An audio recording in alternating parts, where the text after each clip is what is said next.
Shalom, shalom, shalom, je suis l'apôtre Maman Dédé, j'espère que vous allez bien. Moi, ça va par la grâce de Dieu. Je suis là encore aujourd'hui pour une nouvelle édition d'édification, de prière, de combat spirituel dans le nom de Jésus-Christ de Nazareth. Et je salue tous ceux qui vont suivre cette vidéo par la puissance du Saint-Esprit. Je prie que l'onction de Dieu soit sur chaque personne et que la puissance de Dieu, que l'onction de Dieu arrive dans chaque vie, chaque personne qui traverse une période difficile, qui est dans un processus, qui est dans ce chemin-là, qui l'amène vers sa terre promise. Je prie que le Seigneur nous édifie encore ce soir, au nom de Jésus-Christ de Nazareth. Je prie que le Seigneur fortifie cet homme, que le Seigneur fortifie cette femme, qu'il fortifie cette personne qui est en train de vouloir se décourager. Et je viens dire à cette personne que ne te décourage pas, don't give up. Le bout du tunnel est proche. Le Seigneur est sur son trône et il m'a envoyé faire cette série d'enseignements pour emporter cet encouragement à cette personne qui me regarde, cet encouragement à cette personne qui ne sait plus à quel sens se vouer. Je demande si Dieu existe encore, si Dieu est sur le trône. Et sur la base de la parole de Dieu, je vais venir te donner ces paroles d'encouragement. Et la Bible dit que c'est la parole qui vivifie, qui donne la vie, qui rend la vie. Et je prie que cette parole-là devienne la vie dans ton esprit. Que cette parole-là soit le vent de l'esprit qui souffle dans ton esprit pour ranimer cet esprit qui est mort, pour ranimer cet esprit qui est découragé, pour ranimer cet esprit qui est fatigué des oppressions, des attaques, des accusations. Que ton esprit soit ranimé au nom de Jésus de Nazareth. Je suis l'apôtre Maman Dédé. Toutes les fois où vous verrez mon visage, je vous parlerai de deux choses, de votre éternité et de votre destinée. Je vous dirai que Jésus est en train d'arriver. Je vous dirai que nous devons nous préparer à quitter ce monde. Je vous dirai que nous devons marcher dans la lumière, dans la sanctification. Et ce n'est pas facile. Nous avons besoin de l'aide de Dieu. Nous devons prier pour que Dieu nous aide à marcher dans la sanctification. C'est un sujet de prière. Nous devons prier pour que Dieu nous aide à marcher dans la lumière. Parce que ce monde est rempli de pièges. Le diable piège les enfants de Dieu à tous les niveaux. De toutes les manières, il y a les pièges partout. Il n'y a que le Saint-Esprit pour éclairer notre sentier. La parole de Dieu qui est une lumière sur notre sentier. Une lampe à nos pieds. Le Seigneur doit nous aider à marcher dans sa parole. Ce n'est pas facile, c'est un combat. Mais si nous avons la volonté et si nous sommes dans la présence de Dieu en train de supplier le Seigneur, de détourner nos cœurs des choses de ce monde, de nous enlever, d'enlever nos regards sur les choses de cette terre. Et il va nous aider si c'est le cri de notre cœur. Donc nous devons préparer notre éternité qui est la vie la plus longue, qui est la vie après la mort. L'éternité est réelle. C'est trop réel. La vie ne tient que sur un fil. Vous pouvez être avec quelqu'un tout à l'heure, après vous appelez son numéro, ça sonne, personne ne répond. Le Seigneur a déjà retiré son souffle.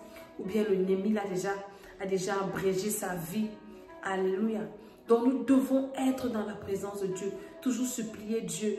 Faire nos prières de repentance. Demander au Seigneur de nous aider à changer. À nous occuper de nos vies. Que Dieu nous révèle ce qu'il y a en nous. Qui peut encore nous empêcher de le rencontrer. Il y a plein de choses en nous. Il y a beaucoup de péchés en nous. Il y a beaucoup de faiblesses en nous qui peuvent nous empêcher de rencontrer le Seigneur.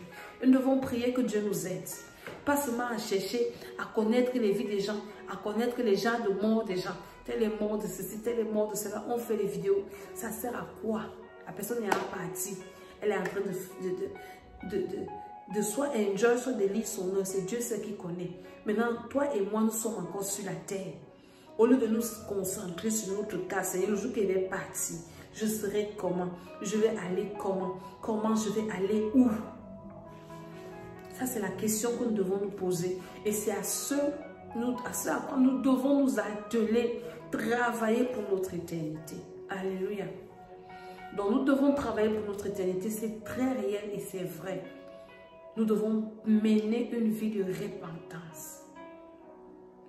Alléluia. La deuxième chose que je vous parlerai toutes les fois, vous verrez mon visage, c'est de votre destinée. Ce pourquoi Dieu vous a envoyé sur la terre. La mission que le Seigneur vous a envoyée accomplie sur la terre. Personne n'est venu sur cette terre pique-niquer. Personne n'est venu sur cette terre en voyage, en balade. Personne, toute personne est venue sur la terre avec une mission bien précise, avec des bons projets que Dieu a préparés d'avance pour que tu l'accomplisses. La Bible dit que Dieu a préparé des bonnes œuvres dans l'avance pour que nous les accomplissions. Donc, toi et moi, nous sommes sur la terre, c'est pour accomplir le plan de Dieu, la mission de Dieu. Et la Bible dit dans le livre de Colossiens qu'il nous a créés à la louange de sa gloire. Donc, notre vie doit refléter la gloire de Dieu à chaque instant, à tout moment. Nous sommes sur la terre pour louer Dieu, pour accomplir ses projets, ses desseins. C'est ça que j'appelle la destinée. Et pour accomplir la destinée, c'est la bagarre, c'est la guerre. Parce que le diable ne va pas te laisser accomplir ta destinée tranquillement, facilement, ou bien en claquant les doigts. Non, il va se lever pour t'attaquer. Il va se lever pour te combattre, pour s'opposer à toi, pour mettre une barrière, pour dire que tu ne vas pas arriver. Il va se lever et le diable n'est pas seul. Il a des agents, il a des choses qu'il va mettre en place. Il y a beaucoup de choses qui peuvent être mises en place par l'ennemi en toi, autour de toi, pour t'empêcher d'accomplir ta destinée. Le diable peut te faire développer toi-même des attitudes qui vont t'amener à détruire ta destinée. Donc nous devons être debout. Voilà les deux choses que nous sommes venus faire sur la terre. Et si même il arrive que tu manques à une chose, tu peux ne pas accomplir ta destinée. Mais je te supplie, ne rate pas ton éternité. Ne rate pas ton éternité. Pour réussir son éternité, il faut avoir Jésus-Christ de Nazareth. Une personne qui n'a pas Jésus ne peut pas passer l'éternité avec Jésus, ne peut pas voir Dieu. C'est impossible. Il est le chemin. Donc une fois qu'on a déjà Jésus là, on l'a reçu, on a demandé pardon, maintenant on marche dans ses voies. Et c'est très important. Donc nous sommes en train de faire cette série d'enseignements, de suivre cette série d'enseignements qui parle de la période de la promesse à l'accomplissement de la promesse. Toute personne sur terre, même moi-même qui vous parle, qui ont rencontré Jésus, moi là je m'adresse aux enfants de Dieu, même si vous n'avez pas encore rencontré Jésus, recevez Jésus-Christ comme votre Seigneur et Sauveur, vous avez des rêves. Peut-être vous avez déjà fait des rêves, ou bien on vous a déjà dit, ou bien un marabout, un féticheur, ou bien je ne sais pas quoi, d'aller voir quelqu'un. Nous, quand on était à l'université, je me souviens, je n'avais pas encore reçu le Seigneur, je faisais première année universitaire. Ma grande soeur avait un ami, comme elle vivait à la cité universitaire, un ami là-bas, qui lisait les lignes des mains. On n'était pas encore enfant de Dieu. Et un jour, comme ça, il avait lu la ligne de ma main. Je ne sais pas, elle faisait peut-être la 3e année et moi, je venais d'entrer à l'université. Et puis, j'aimais bien ça. J'aimais aller le voir. C'est les grands frères. Lis ma main, lis ma main. Et il me racontait, voilà, dans ta vie, tu auras ceci, tu auras comme ci. Il me racontait. Et j'aimais ça. Et quand j'arrivais, il me disait que non, ça me fait mal à la tête. Donc, je ne savais pas que c'était un sorcier qui disait les lignes des mains des gens. Donc, même sans avoir déjà rencontré le Seigneur, je connaissais déjà un peu ce qui m'attendait dans la vie. Donc, même toi qui n'as pas encore Jésus là, tu sais quand même déjà que on t'a déjà dit que tu seras ceci, que tu seras cela, que tu vas faire ceci, que tu vas faire ceci dans la vie, que tu seras ceci, ou bien ton enfant, ou bien ton ceci, cela, ou bien. On t'a déjà dit ça. Mais la meilleure des choses, c'est quand Dieu te dit, c'est mieux quand tu as déjà Jésus-Christ de Nazareth. Là, tu es sûr que ta destinée est sécurisée. Maintenant, quand Dieu donc te parle, quand tu as déjà cette bonne promesse de Dieu dans ta vie, il y a un temps qui sépare la promesse et l'accomplissement. Et c'est cette période-là dont je viens te parler. Parce que c'est une période où beaucoup de choses se passent. Où on se pose beaucoup de questions. Il y a plein de trucs. Et nous sommes en train d'étudier l'exemple du père Abraham. J'ai pris cet exemple-là. Et nous sommes en train d'étudier ça. Et nous avons vu qu'Abraham, c'est quelqu'un qui ne connaissait pas Dieu. Et Dieu lui a parlé. Et Abraham a obéi. Et Abraham a appris à marcher avec Dieu. Dans ses erreurs, la Bible dit que Jésus dans Hébreu, ce n'est pas les choses qu'il a souffertes, qu'il a appris l'obéissance. Abraham aussi, pas les choses qu'il a souffertes, pas les erreurs qu'il a commises, il a appris à obéir à Dieu. Je veux dire à quelqu'un que pour que cette période-là ne soit pas très longue, tu dois avoir des enseignements et tu dois obéir à Dieu. Parce que plus tu obéis à Dieu dans cette période-là, plus moins tu dures dans ce désert. Mais si tu fais des erreurs, Abraham a duré dans sa période parce qu'il n'avait personne pour lui montrer le chemin. Il a appris par ses erreurs à obéir à Dieu. Et toute erreur a une conséquence. Après la vidéo précédente, je parlais de... On était dans Genèse 15. Et là, maintenant, nous sommes dans oui, quand Dieu dit à Abraham que je suis ton bouclier, ta descendance va prendre ce pays et tout. Abraham demande à Dieu, je m'en vais sans enfant. Comment est-ce que ma descendance va prendre ça? Je n'ai pas d'héritier et tout. Et Dieu a dit que l'enfant va venir de tes entrailles. Abraham, ne connaissant pas beaucoup Dieu, a cru. C'est pour ça que dans le chapitre 16, quand Sarah lui propose Agar, il a la parole que Dieu lui a dite que oui, mes enfants viendront de moi. Alors il saute sur la ménagère et il fait l'enfant. Mais cette erreur-là lui a coûté. Ça lui a coûté. Il a encore passé encore plus de temps. Je veux un peu couper l'histoire courte parce qu'il faut que tu lises Genèse 12, 13, 14, 15, 16. Toute l'histoire d'Abraham là. Il faut que tu te mettes et que tu étudies ça. Abraham maintenant se retrouve avec Agar enceinte. Les problèmes commencent. Sarah l'accuse. Parce que tu as enceinté ma servante, elle me méprise déjà. Abraham est dépassé que c'est quelle promesse que Dieu a faite qu'il y a des problèmes comme ça. Et Dieu, quand Sarah se plaint, Dieu vient dire à Abraham, fais ce que Sarah a dit. Fais ce que Sarah a dit. Mais ça a encore perdu le temps à Abraham. Pourquoi une erreur? C'est Dieu qui a dit oui. Mais est-ce que tu as encore allé demander à Dieu comment ça va se passer? Marie, la mère de Jésus, verset 34. Quand l'ange lui apparaît pour lui dire que tu es bien heureuse, tu vas accoucher, ainsi de suite, Marie, sachant qu'elle était vierge, pose la question à l'ange. Comment ça va se passer? Je suis fiancée, je ne suis pas mariée, tu m'annonces une grossesse, ça se passe comment? Et dans le verset 35, l'ange vient, il explique le processus, la stratégie à Marie. Alléluia. Et il dit que le Saint-Esprit viendra sur toi, il va te couvrir. Il explique. Donc Abraham, quand Dieu lui a dit que ta descendance viendra de toi, Abraham n'a plus cherché à savoir, puisqu'il savait déjà que Sarah est vieille. Donc, il n'a pas demandé, il n'a pas posé la question à Dieu pour demander que, mais Sarah est vieille. Moi, voici vieux. Comment je vais encore avoir des enfants? Donc, quand la proposition d'Agar est arrivée, il a sauté sur l'occasion pensant que c'était Dieu. Et c'est le problème que beaucoup ont dans ce temps-là. Dieu m'a dit que je serais ceci. Mais est-ce que tu as pris le temps pour demander au Seigneur comment cela va-t-il se passer? Comment je vais faire pour arriver à ce niveau?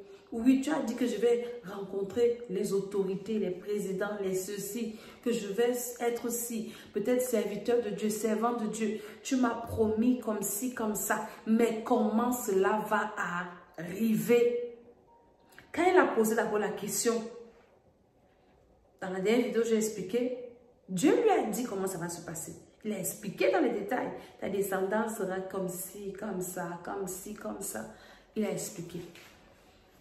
Mais la suite, il n'a pu poser la question parce qu'il était assuré que c'est lui-même. Donc, il faut seulement qu'il aille avec une femme pour que l'enfant naisse et que ça. Donc, nous devons toujours demander au Seigneur le processus. Seigneur, comment ça va se passer? Voilà ce que tu m'as montré. Voilà ce que tu m'as dit. Voilà. Comment ça va se passer? Pour ne pas aller chercher les Ismaël.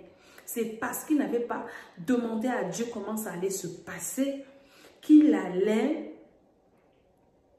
avec Agar. Imaginez un peu Marie, la mère de Jésus. L'ange vient lui dire, bienheureuse, le Messie viendra de toi. Et blablabla. Et si elle ne posait pas la question, elle est allée attraper Joseph le soir là pour dire que Joseph, même si c'est interdit que toi et moi on aille, l'ange m'est apparu aujourd'hui. L'ange m'a dit que je dois porter le sauveur. Et comme sur la terre c'est impossible d'accoucher sans avoir eu des rapports sexuels avec un homme, je ne sais pas quoi, elle devait aller attraper Joseph pour aller commettre l'impudicité. Mais elle a été sage. Elle a posé la question à l'ange. Ce que tu es en train de m'expliquer ici, comment ça va se passer? Est-ce que nous pouvons faire cette lecture? Luc chapitre 1, le verset 34. On va commencer à partir du verset 26. Il est écrit, au 6e mois, l'ange Gabriel fut envoyé par Dieu dans une ville de Galilée appelée Nazareth, auprès d'une vierge fiancée à un homme de la maison de David, nommé Joseph. Le nom de la vierge était Marie. L'ange entra chez elle et dit, « Je te salue, toi à qui une grâce a été faite. Le Seigneur est avec toi. » Troublée par cette parole, Marie se demandait ce que pouvait signifier une telle salutation. L'ange lui dit, « Ne crains point, Marie, car tu as trouvé grâce aux yeux, tu as trouvé grâce devant Dieu. » Verset 31. « Et voici, tu deviendras enceinte, et tu enfanteras un fils, et tu lui donneras le nom de Jésus. Il sera grand et sera appelé Fils du Très-Haut, et le Seigneur Dieu lui donnera le trône de David, son père. Il régnera, verset 33, sur la maison de Jacob éternellement, et son règne n'aura point de fin. » Verset 34. Elle a reçu la promesse, une belle promesse. Verset 34. Marie dit à l'ange, « Comment cela se fera-t-il, puisque je ne connais point d'homme? » C'est la question aussi qu'il faut poser à Dieu. Tant qu'on ne pose pas cette question au Seigneur, on va se retrouver avec des Ismaël. Quand Dieu nous promet Isaac, on va se retrouver avec plein d'Ismaël sur le chemin. Et Ismaël perd le temps. Ismaël apporte les problèmes. Ismaël apporte la confusion. Ismaël apporte les disputes, les guerres, les troubles. Verset 35. L'ange répondit, ça veut dire que Dieu va répondre. Le Saint-Esprit viendra sur toi et la puissance du Très-Haut te couvrira de son ombre. C'est pourquoi le saint enfant qui naîtra de toi sera appelé Fils de Dieu. Voici Élisabeth, ta parente, a conçu elle aussi un fils en sa vieillesse, et celle qui était appelée stérile est dans son 6e mois, car rien n'est impossible à Dieu. Donc l'ange lui prend l'exemple d'Élisabeth, nous dit que ce qui était dit, elle ne dit pas que c'est impossible. Même Élisabeth là, c'était impossible qu'elle conçoive. Mais là où je te parle, elle est dans son 6e mois. Rien n'est impossible à Dieu. Verset 38, Marie dit, « Je suis la servante du Seigneur, qu'il me soit fait selon ta parole. » Et l'ange la quitta. Ne laisse pas le Seigneur te quitter sans qu'il t'explique comment ça va se passer. Seigneur, comment je vais faire? Comment? C'est ce que le petit Joseph n'avait pas comme intelligence. Quand le Seigneur lui montrait ses rêves, le Seigneur n'a pas posé la question au Seigneur, comment est-ce que je serai élevé et la lune et les étoiles vont se prosterner devant moi? Comment ça va se passer? C'est sûr que cette question-là, il taraudait son esprit et il n'avait jamais posé cette question. Peut-être qu'il posait, il n'avait pas la réponse. Comment ça va se passer, Seigneur? Comment est-ce que ces grands projets-là, moi, si je vais être à la tête de ces gens, comment je vais arriver là-bas? Seigneur, qui va m'amener là-bas? Et c'est mieux de poser la question à Dieu. Parce que le diable, connaissant ta destinée, le diable sait, même s'il ne connaît pas tout dans les détails. Satan, c'est un vieux père, c'est un ancien. Il a son âge au plus bas mot. Si la terre a 6000 ans, ou 7000 ans, c'est l'âge du diable. Donc, il a été créé avant nous. Donc, il connaît quand même, c'est quelqu'un qui a vécu. Quand il voit, il y a les choses. Un peu quand on a un vieux ou une vieille en face. On n'a pas besoin de lui dire, quand il voit déjà les circonstances, un genre, il connaît là où ça va arriver. Quand il te voit déjà prendre un chemin, il dit que petit, attention, le chemin que tu prends ici, ça va te caler au cou. Pourquoi? Parce qu'il a vécu. Donc Satan, c'est quelqu'un qui a vécu. Il est plus âgé que tous les êtres humains. Donc quand il voit déjà des signes comme ça, il dit que ça, c'est pas seulement les signes d'une personne que Dieu veut bénir. Alors il faut que je me présente. Il faut que je vienne tromper cette personne. Il faut que je vienne mettre des pièges parce qu'il n'y a que des pièges dans ce monde. Comment ça va se passer, Seigneur? Comment ça? Montre-moi le processus. Donne-moi les stratégies pour arriver là où tu m'as dit là. Pour arriver à ce que tu m'as montré. Ça doit être le principal sujet de prière. Et c'est ce qui a manqué au père Abraham. Dès qu'il a eu l'information, il n'a pas voulu demander à Dieu comment ça va se passer. Il s'est plongé. Alléluia. Donc c'est une période très critique. Et plus tu fais des erreurs dans cette période, plus tu dures dans le désert. Regardons un peu les enfants d'Israël. Ils ne devaient pas faire 40 ans dans le désert. Hein. Ce n'était pas prévu. Ils ne devaient pas faire 40 ans. Mais à cause de leurs erreurs, Dieu a dit, tournez, faites demi-tour. Vous allez tourner autour de cette montagne ici jusqu'à ce que vous allez comprendre. Ça va entrer dans vos cervelles que moi, Dieu, je suis votre patron. Quand vous voyez un peu l'histoire de Joseph en Égypte, Joseph en Égypte, je dis que son désert n'a pas trop duré parce qu'il n'a que fait 13 ans. C'est aussi beaucoup, hein? Mais je pense que ça va quand même. Parce que Joseph a quitté la maison de son père à 17 ans. Et c'est à 30 ans qu'il est devenu premier ministre en Égypte. Donc imaginez-vous un peu que Joseph arrivait là-bas. Il sautait sur la femme de Potiphar. Et on allait même le tuer, il n'allait même pas arriver. Donc Joseph, qui n'a pas commis de péché, permettez-moi l'expression, qui n'a pas fait d'erreur, a toujours été victime d'injustice et a toujours duré dans le désert. À plus forte raison, une personne qui avait fait des erreurs. Qu'est-ce que la personne est devenue? Donc, c'est très important pour une personne qui a les promesses de Dieu. Pour une personne qui va avoir un avenir brillant, que ce soit sur cette terre. En tout cas, pas que ce soit que sur cette terre. Il y a toujours un temps de désert. La gloire doit avoir un temps de préparation. J'étais en train de dire à quelqu'un, moi, là où je suis, à l'âge que je suis, il y a une certaine élévation que si Dieu me donne maintenant, je refuse. Si je ne suis pas préparée. Parce que quand tu n'es pas préparé à une telle élévation, c'est pour te tuer. Mais aujourd'hui, les jeunes ne comprennent pas. Et c'est dommage que les anciens, les vieux aussi, ne prennent pas le temps d'enseigner. Peut-être maintenant parce qu'il y a des réseaux sociaux, que les vieux, les vieilles, là, les papas qui ont déjà de l'expérience, venez aussi partager la sagesse avec la jeune génération. C'est très important. La gloire tue. l'élévation tue les personnes non préparées. Imaginez-vous un gars comme Joseph, qui sautait fraîchement de la maison de son père à 17 ans. Et qui n'avait pas, parce que Dieu a formé Joseph dans la gestion. Quand Joseph était dans la maison de son père, il était le fils chéri, il ne faisait rien.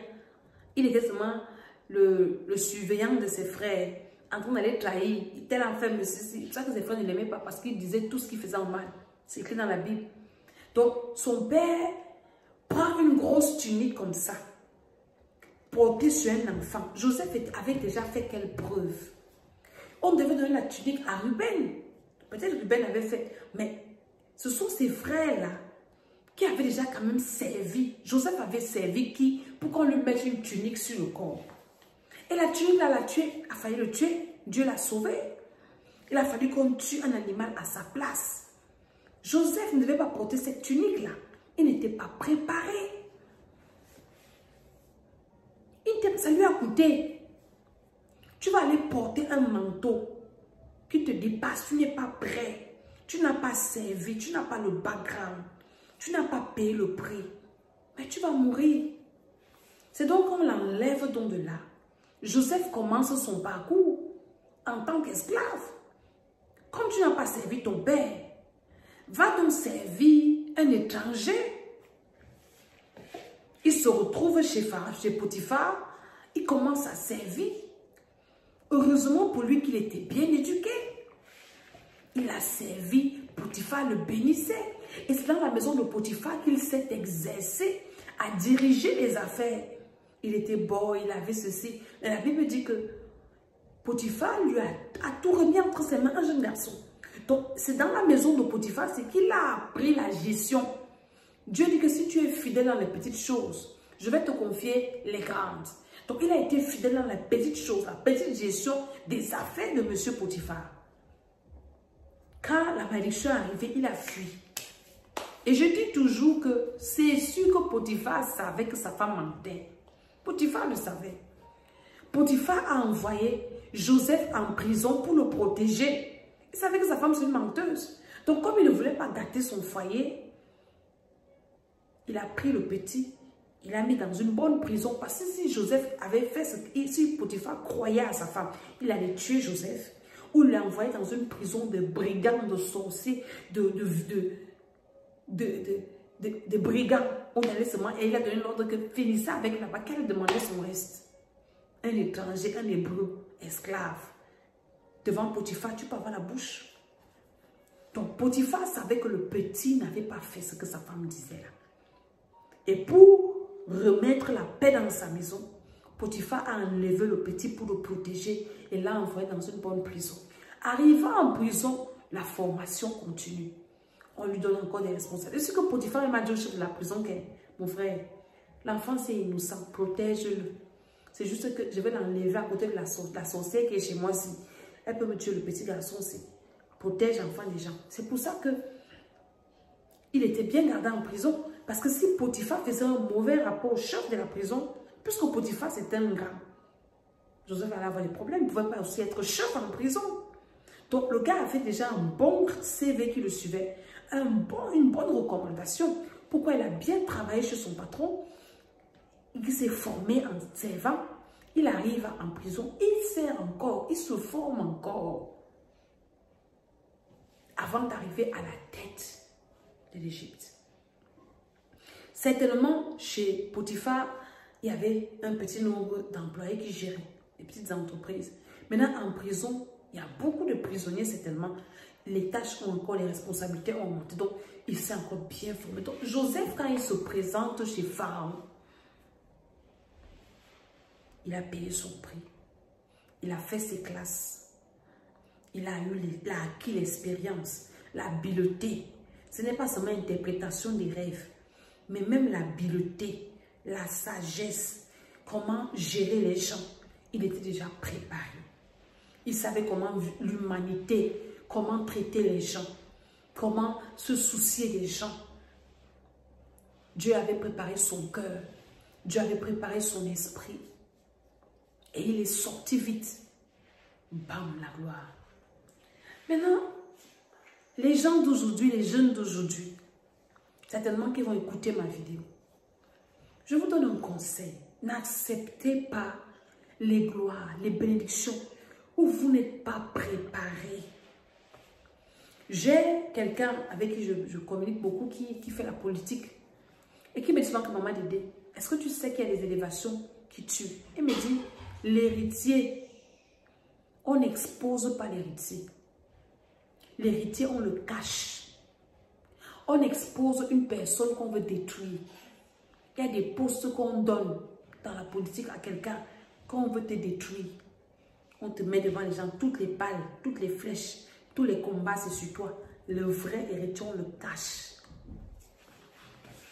C'est aujourd'hui, à l'église, parce qu'on n'est pas enseigné, on veut trop se mettre devant. On pense que la position de devant, là, c'est facile. Les flèches, là, c'est facile. Si quelqu'un ne te dit pas, quelqu'un ne t'enseigne pas, donc ce processus-là, c'est très important. C'est très important. Et donc, Dieu a dit que je serai ceci. Dieu a dit que tu seras ça. Seigneur, comment ça va se passer? Parce que Dieu ne dit pas souvent, si on ne demande pas. Je méditais aujourd'hui l'histoire d'Israël, de Moïse. Quand Moïse fuit la maison de Pharaon, il va dans le désert. Et il arrive, il est chez son beau-père, là, s'appelle comment? Il arrive donc là-bas, il épouse Séphora. Et chez Jétro, merci Saint-Esprit. Et quand il arrive au niveau du buisson à Adam, Dieu va seulement nous aider. Parce que pour marcher avec Dieu, là, on doit vraiment avoir la parole de Dieu. Méditer ça jour et nuit pour savoir qui est même Dieu qu'on prie, qu'on parle ici. Le buisson à Adam, Dieu lui dit, voilà, je t'envoie, va délivrer mon peuple, ils ont pleuré, j'ai écouté et tout. Moïse ne voulait pas partir. Il me dit que mon frère, je ne sais pas parler. Il dit qu'il a fait la bouche. Après, mais ce que j'ai aimé chez Moïse, Moïse a pris tout un temps pour argumenter avec Dieu. Quand Dieu, par exemple, dit nous sommes dans Exode 3, le verset 9. Il dit, voici les cris d'Israël sont venus jusqu'à moi et j'ai vu l'oppression que leur font souffrir les Égyptiens. Maintenant, va, je t'enverrai auprès de Pharaon. Tu feras sortir d'Égypte mon peuple, les enfants d'Israël. Moïse, moi, je pars chez Pharaon. Moïse a commencé à poser les questions. Comment ça va se passer? Alléluia. Moïse dit à Dieu, qui suis-je pour aller vers Pharaon et pour faire sortir d'Égypte les enfants d'Israël? Moi qui? Là où je suis derrière les bœufs, les moutons, ils servent le bâton. Tu m'envoies où? Et Dieu continue, je serai avec toi, ce sera pour toi un signe et tout, et tout, et tout. Moïse continue à argumenter. Moïse dit à Dieu, j'irai donc vers les enfants d'Israël, je leur dirai, le Dieu de vos pères m'envoie vers vous. Mais s'il me demande quel est son nom, Moïse commence à poser les questions. Il pose les questions. Et Dieu répond, verset 14. Dieu dit à Moïse, je suis celui qui suis. Et il ajouta, c'est ainsi que tu répondras aux enfants d'Israël, celui qui s'appelle je suis m'a envoyé. Donc, avant que Moïse n'aille, Moïse a posé les questions qu'il fallait poser à Dieu. Verset 15. Dieu dit encore à Moïse, tu parleras ainsi aux enfants d'Israël. L'Éternel, le Dieu de vos pères, le Dieu d'Abraham, le Dieu d'Isaac, le Dieu de Jacob, m'envoie vers vous. Voilà mon nom pour l'éternité. Voilà mon nom de génération en génération. Maintenant, Dieu explique le plan d'action. Donc, quand Moïse se lève pour aller en Égypte, Moïse sait déjà ce qui va se passer. Toi, Dieu t'a parlé, mais tu ne prends pas le temps de demander au Seigneur comment ça va se passer. Verset 16, du verset 16 au verset 22. Dieu explique en détail à Moïse les détails de sa mission, de l'opération. Est-ce qu'on peut lire ça? Verset 16, il dit, va, rassemble les anciens d'Israël et dis-leur, donc comme tu parles, ce n'est pas toi seul, rassemble les anciens. Tu leur dis que l'Éternel, le Dieu de vos pères, m'est apparu, le Dieu d'Abraham, d'Isaac et de Jacob. Et il a dit, je vous ai vu et j'ai vu ce qu'on vous fait en Égypte. Et j'ai dit, je vous ferai monter de l'Égypte où vous souffrez dans le pays des Cananéens, des Éphithiens, des Amoréens, des Phéréziens, des Éviens, des Jébusiens, dans un pays où coule le lait et le miel. Ils écouteront ta voix et tu iras, toi et les anciens d'Israël, auprès du roi d'Égypte. Donc Dieu lui dit comment il va faire. Tu ne vas pas te lever, tu pars cogner la porte de Pharaon. Comment il va arriver? Non, va rassembler les anciens, convainc d'abord les anciens. Après ça, avec les anciens, si que tu iras vers Pharaon. Parce que quand on va vous voir en groupe, une délégation, l'Égypte et son roi et ses ministres sauront que c'est sérieux. Ce sont les représentants du peuple qui sont venus. Vous voyez comment Dieu a donné la stratégie. Alléluia. Verset 18. Ils écouteront ta voix et tu iras, toi et les anciens d'Israël, auprès du roi d'Égypte et vous lui direz, c'est pas toi seul, c'est toi et tous les anciens, vous allez lui dire, l'Éternel, le Dieu des Hébreux, nous est apparu. Si 2 ou 3 s'accordent, pas toi seul, il nous est apparu. Permets-nous de faire 3 journées de marche dans le désert pour offrir des sacrifices à l'Éternel notre Dieu. Je sais que le roi d'Égypte ne vous laissera point aller si ce n'est pas une main puissante. Donc Dieu prépare déjà Moïse pour dire que vous n'allez pas partir du jour au lendemain. Il y aura la guerre. Pharaon ne va pas vous laisser. Donc Moïse était déjà préparé. Est-ce que vous comprenez? C'est pour ça que Moïse, dans sa tête, il savait que Dieu allait faire. Parce que Dieu lui avait déjà briefé le plan d'action en détail. Il dit, je sais que le roi d'Égypte ne vous laissera point aller si ce n'est pas une main puissante. J'étendrai ma main et je frapperai l'Égypte par toutes sortes de prodiges que je ferai au milieu d'elle. Après quoi, il vous laissera partir. Vous voyez un peu le processus? Dieu lui dit que je vais les frapper avant qu'il ne vous laisse partir. Donc Moïse savait que ce n'était pas du jour au lendemain. Je ferai même prouver grâce à ce peuple sur les Égyptiens. Et quand vous partirez, vous ne partirez point à vide. Chaque femme demandera à sa voisine et à celle qui demeure dans sa maison des vases d'argent, des vases d'or, des vêtements que vous mettrez sur vos fils et vos filles et vous dépouillerez les Égyptiens. Alléluia. Donc même jusque-là que Dieu a fini d'expliquer en détail à Moïse, il continue à poser les questions. Et s'il ne me croit pas, et ceci, donc, ce n'était pas une mauvaise attitude. C'est ce que nous devons faire. Nous devons importuner Dieu avec nos questions. Seigneur, comment ça va se passer? Moi aussi, je vais parler de toi. Où? Comment? Je me souviens quand un homme de Dieu qui m'avait dit, tu vas prêcher l'évangile. J'ai regardé. Moi. Comment? Quand? Où? Il me dit que je ne te vois pas ton présent. Je te vois dans l'avenir. Il y a d'autres qui avaient prophétisé que je te vois avec la Bible en main. Les gens venaient du monde entier te consulter pour demander la parole de Dieu. Dieu t'utilisait pour savoir. J'étais dans un... Moi. Ah, comment? Alléluia. Une fois, je faisais un programme à l'église avec les jeunes. Et j'ai une petite fille qui a commencé à prophétiser. Maman Dédé, je te vois en France. Je dis, j'étais jamais venue en France. Je dis, en France, comment ça se passe? Moi, aller voir l'église en France, comment tout ça. Donc, c'est des choses que Dieu parle. Mais il faut qu'on prenne le temps de demander au Seigneur comment ça va se passer. Parce que plus on pose la question à Dieu, plus on est sûr. C'est pour ça que vous voyez certaines personnes comme les Gédéons demandent au Seigneur les signes. Seigneur, si c'est toi qui me parles, montre-moi les signes. Pourquoi Parce que le diable est toujours là à côté, il rôde, en train de balancer la contrefaçon, le fake.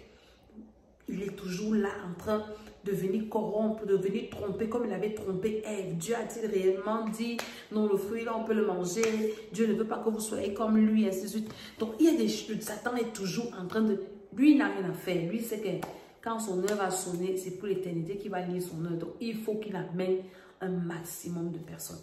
Et quand on fait des erreurs dans la vie, j'ai dit ça dans les vidéos précédentes, même si tu as accompli ta destinée, il y a des cicatrices qui ne partent pas.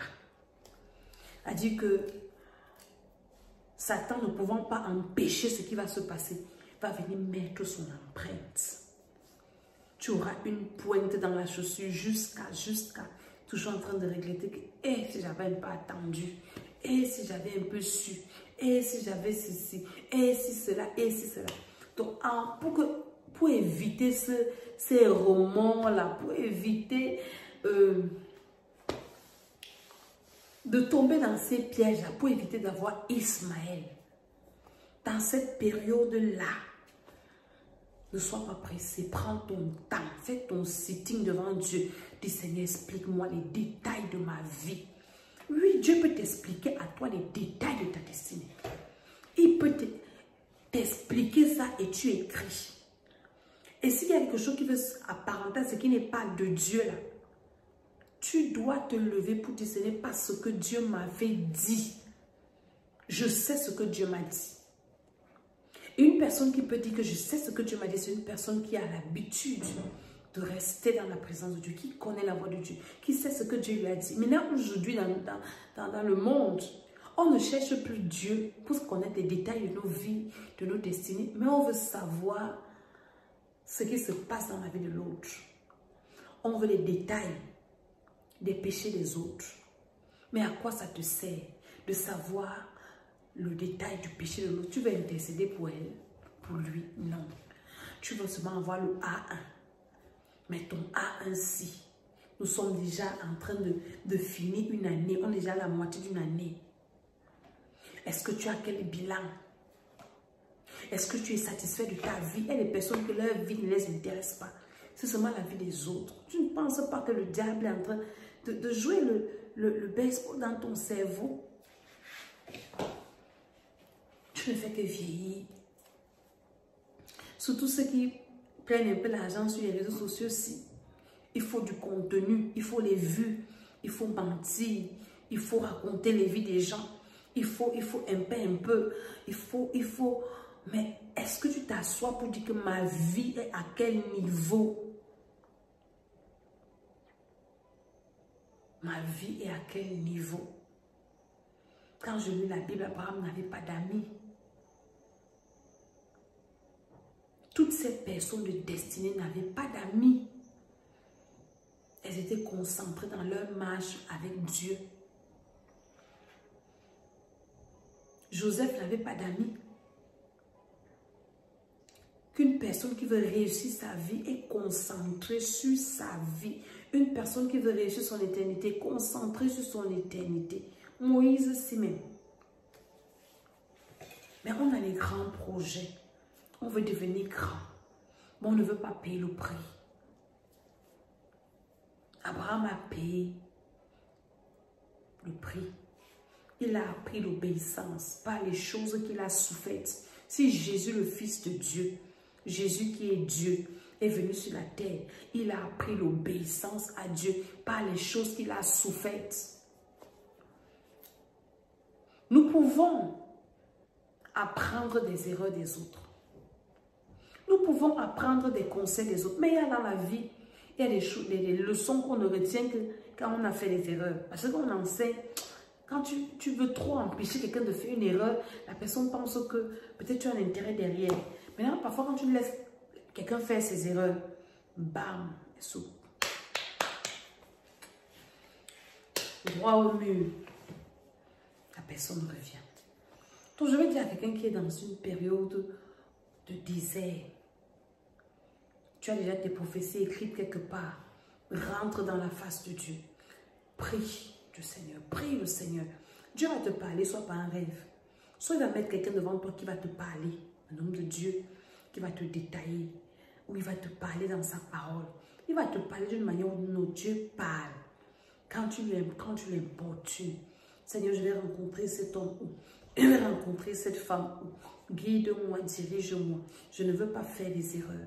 Je ne veux pas rencontrer quelqu'un que Satan aura mis sur mon chemin. Seigneur, dis-moi, au nom de Jésus, comment ça va se passer. Et le Seigneur te dira exactement et clairement comment ça va se passer.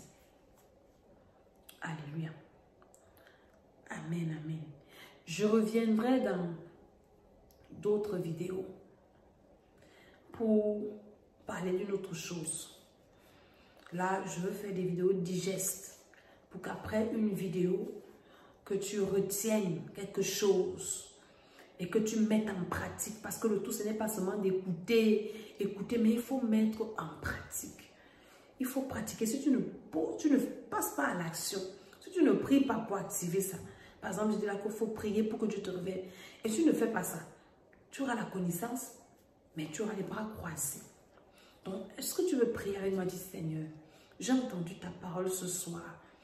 Libère mon esprit. Seigneur, explique-moi en détail, comme tu as expliqué à Moïse, les détails de l'accomplissement, Seigneur, de cette promesse. Explique-moi les circonstances. Comment est-ce que ça va se passer pour que j'arrive à ce poste, pour que j'arrive à ce trône, pour que j'arrive à cette situation. Seigneur, décris-moi les circonstances pour que le menteur ne vienne pas me tromper, pour que le diable ne vienne pas me donner la contrefaçon. Je prie au nom de Jésus que tu m'expliques, Seigneur. Ouvre mon entendement. Donne-moi des signes, Seigneur. Au nom de Jésus-Christ de Nazareth, par la puissance de Dieu, tu m'as dit que tu vas m'utiliser. Dis-moi comment ça va se passer, Seigneur. Tu m'as dit que tu vas me lever.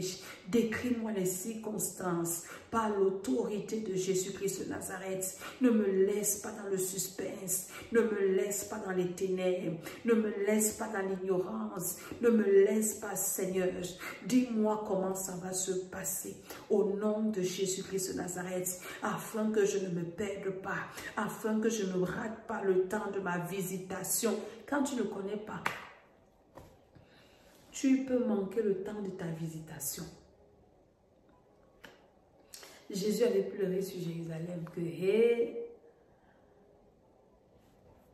vous êtes en train de rater le temps de votre visitation. Si vous aviez les yeux ouverts, dis Seigneur, parce que tu peux vraiment rater le temps de ta visitation. Dieu t'a promis maintenant que la chose arrive. Quand vous lisez l'histoire d'Abraham ici, quand Dieu vient maintenant, il change, Dieu vraiment qui a décidé de bénir Abraham. Il change le nom d'Abraham. Il dit, tu ne seras plus Abraham, tu seras Abraham. Sarah ne sera plus Sarah, Sarah, et ainsi de suite. Dieu change les noms. Et donc, Abraham voulait encore commettre l'erreur. Abraham n'avait pas ce temps dans sa visitation. Abraham descend maintenant chez Abimelech, chez les Philistins. À Guérard. Sarah, le ventre était déjà ouvert. Sarah était déjà féconde. Vous voulez qu'on dise féconde? Nous sommes dans Genèse 20. Donc, Genèse 17. Genèse 16. Israël est né. 17. Dieu change dans le nom d'Abraham. Il avait déjà 99 ans. Donc, le temps de sa visitation avait sonné. Et Dieu vient, il fait l'alliance avec lui, la circoncision. Abraham maintenant intercède en faveur de Sodome. Dieu sauve Lot. 20. Donc Dieu avait déjà fait l'alliance avec Abraham dans sa chair. Donc le jour de la stérilité était déjà brisé. Sarah était déjà prête à enfanter.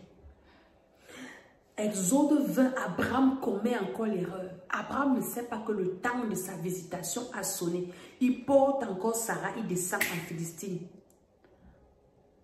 Chez Abimelech, à Guérard. Dieu était obligé d'intervenir. Il a rendu Abimelech impuissant avec tout. Il a frappé toute la maison d'Abimelech d'infertilité. Pourquoi? Si Abimelech touchait Sarah, Sarah tombait enceinte. Dieu les a frappés de stérilité et il a empêché Abimelech de toucher à Sarah. Pourquoi? Pourquoi il n'avait pas empêché à Pharaon de toucher à Sarah? Sarah ne pouvait pas accoucher. Mais là, Sarah était déjà prête à recevoir l'enfant, une semence. Dieu frappe de stérilité et il empêche Abimelech de faire l'erreur. Parce qu'il savait que c'était le temps de la visitation. Abraham était sur le point, après toute cette marche avec Dieu, de rater le temps de la visitation. Donc fais cette prière avec moi, dis Père, je refuse de rater, de manquer, d'être aveugle pendant le temps de ma visitation. Je ne vais pas rater, je ne vais pas manquer le temps de ma visitation. Le temps de ma visitation, Seigneur, au nom de Jésus-Christ de Nazareth, par la puissance de Dieu, au nom de Jésus. Pourquoi on manque le temps de la visitation? Aujourd'hui, elles sont en train de pleurer. Il y a des bénédictions qui ne viendront qu'une fois tous les 100 ans, tous les 50 ans, que Dieu te met devant quelqu'un et toi-même tu mets sop. La personne là part, tu vas encore prier pendant 10 ans pour rencontrer une telle personne. Donc, voilà les 2 points de prière que tu dois faire après avoir écouté cette vidéo. Seigneur, les détails de l'accomplissement. Et ne me permets pas de rater le temps de ma visitation. Au nom de Jésus, que le Seigneur t'accorde cette grâce qui te donne les détails des projets, des promesses qu'il t'a faites et qu'il empêche à l'ennemi de te faire rater le temps de ta visitation. Au nom de Jésus, je dis Amen, Amen, Amen. Je suis l'apôtre de Madité. J'espère que cette vidéo vous a fait du bien. J'espère que vous avez été édifiés en écoutant cette révélation. J'espère aussi qu'un esprit de prière s'est saisi de vous pour réveiller votre esprit et commencer à combattre dans la prière afin que le Seigneur écourte cette période de désert dans laquelle vous êtes. Alléluia. Si vous avez suivi cette vidéo en chemin, bien sûr pas sur quelle plateforme, allez sur ma chaîne YouTube L'école d'Esther, vous allez voir l'intégralité et les autres séries de cet enseignement. Il y a aussi beaucoup d'autres enseignements, notamment sur la délivrance de la sorcellerie inconsciente, quoi encore, renverser les principautés. Il y a plein de trucs comme ça et le Seigneur vous fera beaucoup de bien. Je prie également que le Seigneur vous parle et qui vous délivre. Alléluia. Qu'est-ce que je vais encore dire? Abonnez-vous sur cette chaîne YouTube, mes pages Facebook, c'est Maman Dédé 2022 et l'école d'Esther, l'école de la mère. C'est la chaîne YouTube qui est plus consistante. Alléluia. Et le Seigneur vous fera du bien. Mon numéro de téléphone, il est là. Si vous avez des besoins d'accompagnement spirituel, vous pouvez m'écrire. Et le Seigneur vous fera aussi du bien. Nous organisons des programmes de délivrance à l'école d'Esther. Bientôt, nous allons faire un marathon de prière. Et ça vous fera aussi du bien de prendre soin de sa vie spirituelle. C'est très important. Alléluia. Et à l'église Temple International, c'est les vidéos où nous sommes en train de bâtir la radio. Donc, toutes les personnes dont le Seigneur touche le cœur et vous voulez s'aimer, bâtir des hôtels, tisser des alliances avec Dieu, vous pouvez également nous envoyer vos semences, vos sacrifices pour mettre dans cet édifice et le Seigneur vous fera du bien aussi. Et toute personne qui veut être partenaire du ministère de Maman Dédé, l'école d'Esther, ou bien partenaire de l'église Temple International Sénévi, vous pouvez également me contacter et le Seigneur vous fera aussi du bien. Donc, que le Seigneur vous bénisse. Partagez cette vidéo. Envoyez-la dans les extrémités de la terre. Et le Seigneur vous fera du bien. Surtout, priez. C'est important. Ne soyez pas les auditeurs oublieux. Et ça entre, ça sort là où tu oublies. Non, il faut partager. Il faut prier. Que le Seigneur vous bénisse. Au nom de Jésus. Amen, amen, amen.